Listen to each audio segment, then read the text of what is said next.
दोस्तों Bharat electronics limited यानी BL की बात करें तो यहाँ पे स्टॉक के अंदर फ्राइडे को कुछ गिरावट हुई, लेकिन कंपनी को काफ़ी बड़ा ऑर्डर मिला है और ब्रोकेज हाउस इस समय स्टॉक को लेकर बुलिश है। डिफेंस सेक्टर के इस शेयर में क्या इस समय इन्वेस्ट करना चाहिए, क्योंकि बाजार में बहुत ज़्यादा करेक्शन हो चुका है। एफआई लगातार बिकवाली कर रहे हैं, क्या उनकी बिकवाली थमने वाली है? दूसरी तरफ अगर हम एचएल की बात करें तो स्टॉक के अंदर गिरावट हुई है, लेकिन कंपनी को भी एक ज़बरदस्त ऑर्डर मिला है। ब्रोकेज हाउस बहुत ज़्यादा बुलिश है और काफ़ी अच्छे टारगेट दे रहे हैं। क्या इस लार्ज कैप स्टॉक में दाव लगाना चाहिए? साथ में हम एनएचपीसी लिमिटेड को डिस्कस करने जा रहे हैं, जिसने आप देख सकते हो अपना रिजल्ट भी दे दिया है। रिजल्ट इस बार काफ़ी ठीक रहा है और आप देख सकते हो कि इस समय कुछ मैनेजमेंट में बदलाव हुआ है, जिसको इस वीडियो के माध्यम से हम डिस्कस करेंगे। साथ में हम सूर्य रोशनी को डिस्कस करने जा रहे हैं, जिसने डिविडेंड और बोनस देने दोनों ही देने का ऐलान कर दिया है। तो क्या निवेश करना चाहिए? लेकिन फ्रेंड्स उससे पहले अगर आप पहली बार हमारे चैनल पे आए तो चैनल को सब्सक्राइब कर दीजिए, एक बेल आइकॉन दबा दीजिए ताकि जब भी नया वीडियो बने पहला नोटिफिकेशन आपको मिले। वीडियो पसंद आए तो लाइक से ज़रूर कीजिए। चलो फ्रेंड्स वीडियो स्टार्ट करते हैं। मैं हूँ आपका दोस्त एस बी दवे और हमारे अपने चैनल ऑनलाइन कमाई में आपका बहुत बहुत स्वागत है। तो सबसे पहले भारत इलेक्ट्रॉनिक्स के कारोबार की बात करें तो 297 पर क्लोजिंग थी 1.12% की गिरावट के साथ। तो बाजार में नरमी थी, इसका असर देखने को मिला, लेकिन कंपनी को 500 करोड़ का डिफेंस इक्विपमेंट का एक बड़ा ऑर्डर मिल चुका है। तो कंपनी ने एक्सचेंज को जानकारी दी है कि कंपनी को 500 करोड़ रुपीज़ का एक laser range finders communication equipment vessels communication और सपोर्ट सिस्टम का ऑर्डर मिल चुका है, जिसमें आप देखो कंपनी गन स्पेयर्स और सर्विस का जो है पूरा कामकाज इनको करके देगी।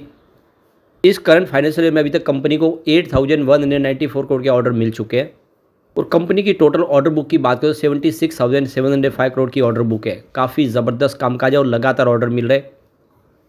इससे पहले अगस्त 2024 में भी 695 करोड़ का ऑर्डर कंपनी को मिला था। तो कंपनी यहाँ पे 15% की रिवेन्यू ग्रोथ दिखा सकता है। आने वाले समय में जिस तरह से ऑर्डर कंप्लीट होंगे कंपनी का बिजनेस और तेज़ी से ग्रो करेगा। अभी रिसेंटली कंपनी ने एक एमओयू साइन किया है रोसोबोरोन एक्सपोर्ट, जो कंपनी है रसिया की, उनके साथ मिलके दोनों मिलके 20,000 से 30,000 करोड़ के आसपास के आने वाले 5 से 6 सालों में कारोबार को आगे बढ़ाएंगे।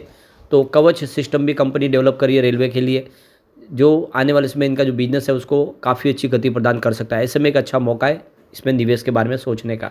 कंपनी का डिफेंस सेक्टर का बहुत ही शानदार और मजबूत अनुभव है। कंपनी आप देखें तो इसमें radar system, communication system, electronic warfare जैसे डिफेंस के बहुत सारे प्रोडक्ट बनाती है। कंपनी साइबर सिक्योरिटी में भी बहुत मजबूती से आगे बढ़ रही है।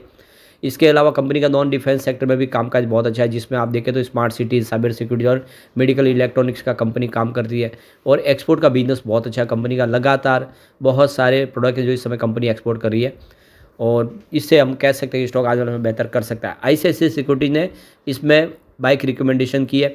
आईसीआईसीआई सिक्योरिटी ने ब्रोकरेज फर्म ने भारत इलेक्ट्रॉनिक्स के लिए 350 का टारगेट सेट किया है।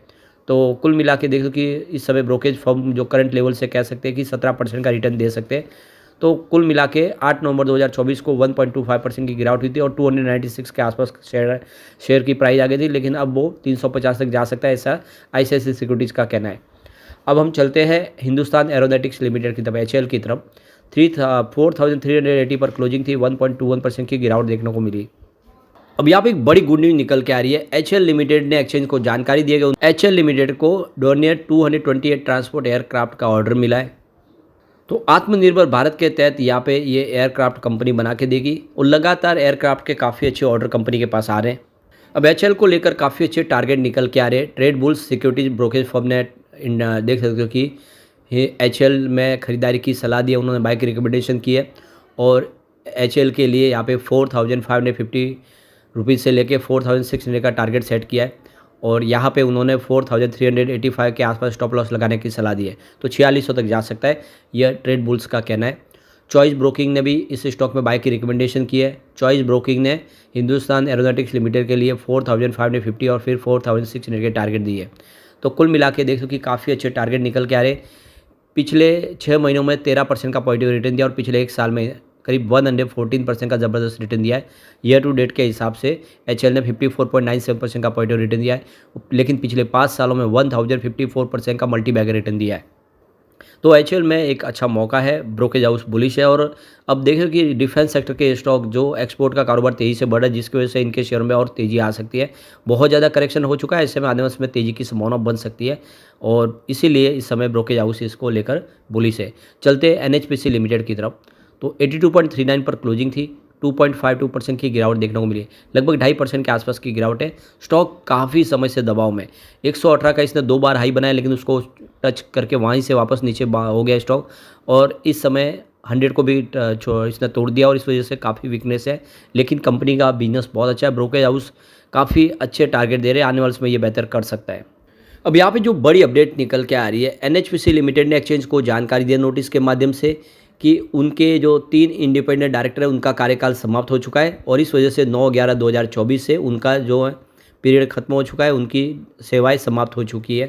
तो डॉक्टर अमित कंसल जो इंडिपेंडेंट डायरेक्टर थे, उनकी सेवाएं भी समाप्त हो चुकी है और डॉक्टर रश्मि शर्मा रावल, ये भी इंडिपेंडेंट डायरेक्टर कंपनी में, जिनकी सेवा यहाँ पे समाप्त होती हुई दिखाई देगी। और श्री जीजी जोसेफ, ये 3 इंडिपेंडेंट डायरेक्टर थे जिनका कार्यकाल पूरा हो चुका है। अब इनकी जगह पे नई अपॉइंटमेंट होगी कंपनी में। कंपनी ने Q2 का रिजल्ट भी डिक्लेयर कर दिया है। रिजल्ट में रेवेन्यू ज़बरदस्त बढ़ा है, प्रॉफिट में कमी ज़रूर आ गई है।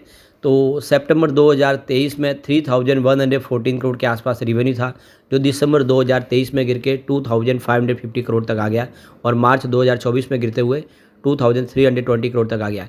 यानी लगातार 3 क्वार्टर से रेवेन्यू गिर रहा था, उस पे जून क्वार्टर में ब्रेक लग गया। जून क्वार्टर में कंपनी का रेवेन्यू बढ़ के 3038 करोड़ तक पहुंच गया और इस बार Q2 में यह 3402 करोड़ तक पहुंच गया है।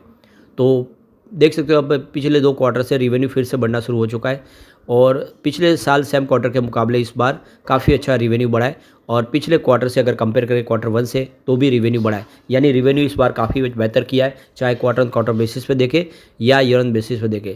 लेकिन प्रॉफिट में कमी आई है। सितंबर 2023 में 1693 करोड़ का ज़बरदस्त प्रॉफिट था, दिसंबर में प्रॉफिट गिर के 628 करोड़ के आसपास आ गया और मार्च में ये गिरते हुए 611 करोड़ तक आ गया। तो प्रॉफिट में भारी भरकम गिरावट हुई थी, लेकिन जून क्वार्टर में फिर से प्रॉफिट बढ़ के 1108 करोड़ तक पहुंच गया।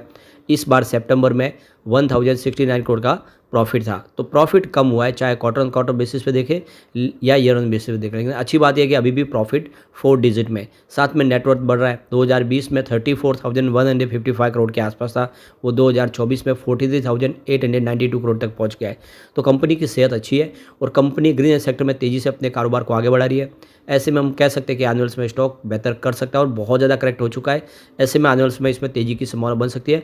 ब्रोकेज हाउस भी काफ़ी बुलिश है और अब अच्छे टारगेट दे रहे हैं इसमें। और अब यहाँ पे इसके ग्रीन एनर्जी के आईपीओ के आने की भी हलचल शुरू हो चुकी है। जल्द ही एनएचपीसी का ग्रीन एनर्जी का आईपीओ भी आ सकता है। ऐसे में एक अच्छा मौका है इसके अंदर इस समय खरीदारी करने का, क्योंकि अगर आप शेयर होल्डर होंगे एनएचपीसी के तो आपके पास डबल मौके हो सकते हैं, आप शेयर होल्डर कोटे से भी अप्लाई कर सकते हैं। अब चलते हैं हम सूर्य रोशनी लिमिटेड की तरफ। 688 पर क्लोजिंग थी, 1.20% की गिरावट देखने को मिली। वैसे कंपनी ने बड़ा फैसला कर लिया, कंपनी यहाँ पे इंटरिम डिविडेंड देने जा रही है और साथ में बोनस शेयर भी जारी करेगी और इसके लिए कंपनी की 14 नवंबर को बोर्ड मीटिंग होने जा रही है, जिसमें कंपनी इसके ऊपर फैसला लेगी। कंपनी बोनस शेयर देने जा रही है, साथ में डिविडेंड भी देगी। तो इसके लिए रिकॉर्ड डेट भी फाइनल कर दी गई है। तो ये क्लियरली देख सकते हो कि 25 नवंबर इसकी रिकॉर्ड डेट है। तो 25 नवंबर के पहले पहले अगर आपके डीमैट अकाउंट में शेयर होंगे तो आपको डिविडेंड और बोनस दोनों का ही फ़ायदा हो जाएगा। तो अब डिविडेंड और बोनस कितना मिलेगा ये तो हमें 14 नवंबर को पता चलेगा, लेकिन इस समय खरीदारी करेंगे तो डिविडेंड बोनस दोनों का ही फ़ायदा हो जाएगा। और सूर्य रोशनी का बोले तो आप देख सकते कि पावर सेक्टर की एक मजबूत कंपनी है जो हर तरह के इलेक्ट्रॉनिक प्रोडक्ट बनाती है, एलईडी हो या फिर और बहुत सारे लाइटिंग के प्रोडक्ट बनाती है, किचन अप्लाइंसेस बनाती है, पीवीसी पाइप्स बनाती है, काफ़ी अच्छा बिजनेस है। और ऐसे में हम कह सकते हैं कि आने वाले समय बेहतर कर सकते हैं कंपनी। यहाँ पे देख सकते हो कि 33% का पिछले 1 साल में इसने पॉजिटिव रिटर्न दिया है और यहाँ पे देख सकते हो कि फ़िलहाल इस समय करंट ईयर में 13.73% स्टॉक में गिरावट भी हो चुकी है। एक अच्छा मौका है अब यहाँ पे दाव लगाने का। लेकिन फ्रेंड्स, कोई भी इन्वेस्टमेंट करने से पहले अपने फाइनेंशियल एडवाइजर से एडवाइस ले ले या अपना खुद का रिसर्च करें, क्योंकि मैंने वीडियो आपके एजुकेशनल पर्पज़ के लिए ही बनाया। वीडियो पसंद आए तो लाइक से जरूर कीजिए और चैनल को सब्सक्राइब कर दीजिए। Thank you friends.